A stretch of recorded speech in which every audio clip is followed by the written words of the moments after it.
पत्नी ने जिस पति के साथ 7 जन्मों तक साथ रहने की कसम खाई थी, उसी पति को वो पहले जमीन पर पटकती है, गिराती है और उसके सीने पर बैठकर उसके गले पर छुरी से ताबड़तोड़ वार करती है जब तक पति की जान नहीं निकल जाती। लेकिन वो उसके बाद रुकती नहीं है। वो अपने पति के मरे हुए शरीर को, उसके बालों को पकड़कर उसकी गर्दन को छुरी से काटकर धड़ से अलग करती है और कटे हुए सर को वो थाने लेकर पहुंच जाती है। लेकिन उसने ऐसा क्यों किया, क्या वजह थी, यकीनन पूरा मामला सुनकर आप कपकपा जाएंगे। तो चलते हैं और जानते हैं पूरा मामला।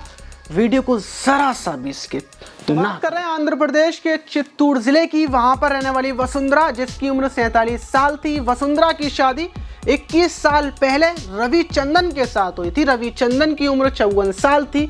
दोनों के एक बेटा था जिसकी उम्र 20 साल थी। छोटी फैमिली थी, लेकिन शादी के बाद से ही वसुंधरा और उसके पति में दोनों में बनी नहीं। दोनों के बीच शुरू से ही लड़ाई झगड़ों के साथ जिंदगी कटती हुई आ रही थी। वहीं वसुंधरा का बेटा बड़ा हो चुका था, वो कामकाज किया करता था और वो वसुंधरा की ही बात मानता था और जो पैसे कमा कर लाता वो अपनी माँ को दे दिया करता था। वहीं पति भी कामकाज किया करता था, मेहनत मजदूरी किया करता था। लेकिन कुछ महीनों से वसुंधरा के पति ने कामकाज करना बंद कर दिया था। वो सिर्फ घर पर रहा करता था और अपनी पत्नी से पैसे मांगता था।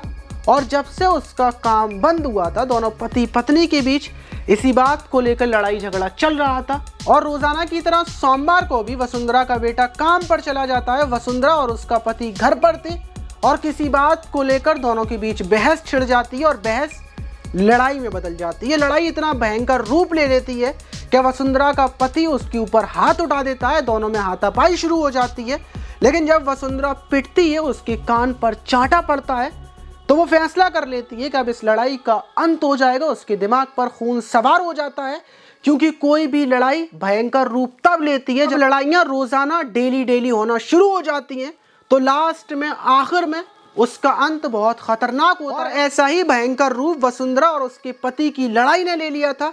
दोनों के बीच लड़ाई चल रही थी। वसुंधरा के दिमाग पर खून सवार था और उसने गुस्से में छुरी उठा ली थी और पति सामने था और वो ना सोचती है, वो गुस्से में इतनी अंधी हो चुकी थी कि वो उस छुरी से अपने पति के सीने पर वार कर देती है। पहला ही वार जैसे उसके सीने पर पड़ता है, छुरी अंदर जाती है, पति जमीन पर गिरता है। लेकिन उसके बाद वसुंधरा रुकती नहीं है। वो देखती नहीं है कि उसके पति के खून निकल रहा है। वो अपने पति के सीने पर बैठकर उसके गले पर छुरी से ताबड़तोड़ वार शुरू कर देती है। और जब पति की जान निकल जाती है, पति ठंडा पड़ जाता है, तो वसुंधरा का और ज्यादा गुस्सा बढ़ जाता है। वो अपने पति के बालों को पकड़ती है और छुरी उसकी गर्दन पर चलाना शुरू कर देती है। वो छुरी को जब तक चलाती है जब तक उसके पति की गर्दन की एक एक खाल कट नहीं जाती और सर धड़ से अलग नहीं हो जाता। वो उस कटे हुए सर को उठाकर एक बैग में रखती है और उस बैग को उठाकर पास के ही थाने में पहुंच जाती है। जब वो पुलिस वालों को बताती है कि उसके बैग में उसके पति का सर है, तो पुलिस वालों को यकीन नहीं होता। लेकिन कुछ ही देर के बाद वो सर को बाहर निकाल लेती है। पुलिस वाले वसुंधरा को पकड़ लेते हैं, उससे पूछताछ करती हैं और वसुंधरा को मौका वारदात पर पति की लाश के पास लाया जाता है। पुलिस जांच पड़ताल में लग जाती है कि वसुंधरा ने इतनी खतरनाक कांड को अकेले अंजाम कैसे दिया, उसका दिल जरा सा भी डरा क्यों नहीं, वो कपकपाई क्यों नहीं ये सब करने से पहले।